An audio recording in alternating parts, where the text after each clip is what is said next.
George, you've got two horses here, Silver Grecian and Mighty High. How have they set it into Australia? No, they're doing really well. As I said, we got a lot of problems when we travel with the horses and pitting on weight. We usually 10, 20 pounds underweight, and these horses have been eating all their feed at night, can't feed them enough. And they pit on their weight, they're about 5 to 6 pounds over win weight, so couldn't be happier. They're working really well in the mornings, they've acclimatized really well.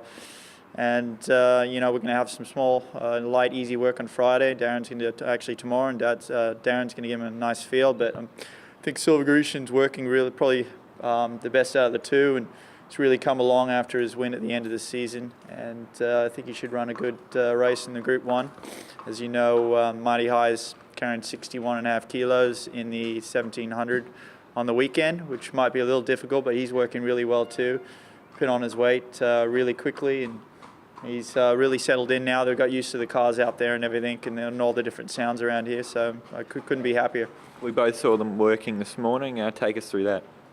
Yeah, we're just doing light, easy work, about 400 metres of trotting, and then lap and a half of the track, so 2,400 metres of cantering. Just light, easy work. Silver Grecian doesn't need any more work. He's super fit. Galloped on Monday. They did about a 120, 1,200 metres on Monday, and couldn't blow a candle out after his gallop. Mighty High, on the other hand, on Friday might need a little bit of three-quarter pace work, while Silver Grecian doesn't need any more work. We're just going to keep him nice and fresh for Saturday's run, so very happy with both of them.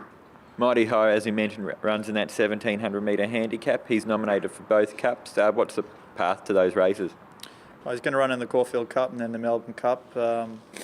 Just 1,700 metres, just a nice lead-up race. Just get him some fitness, because he hasn't run since May. The last run was the Champions when he won that Group 1, and he hasn't run since then. So since then we're just trying to tick him over, and we worked him throughout the whole off season. Other than the week when the track was closed down, we kept him trotting.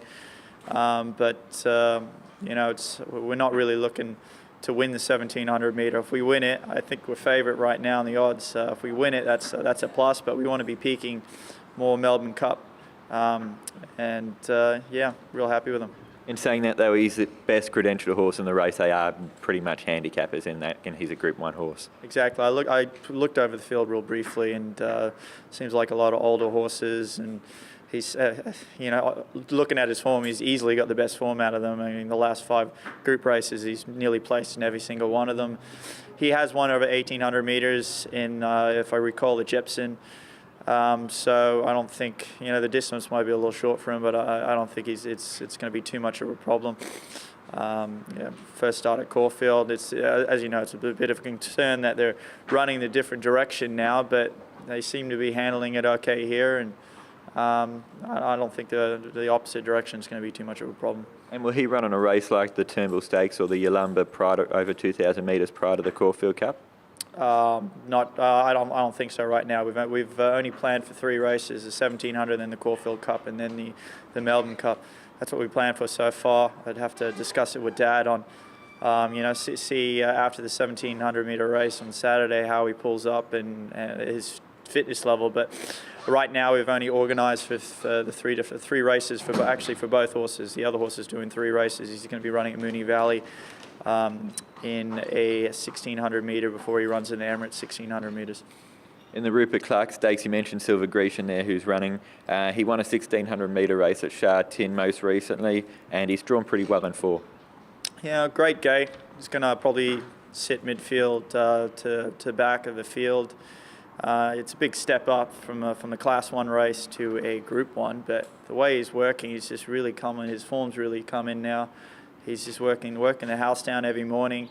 His gallops in Hong Kong I thought were really good, and he's just improved, every day since then. And he's just thriving over here in the environment over here. We give him a graze every day, and compared to the environment over Hong Kong, where most of the time they're in cement cells all day, they're out here and they're in the grass and they're picking, and they're nice and fresh. He's a super fresh horse right now, which is great.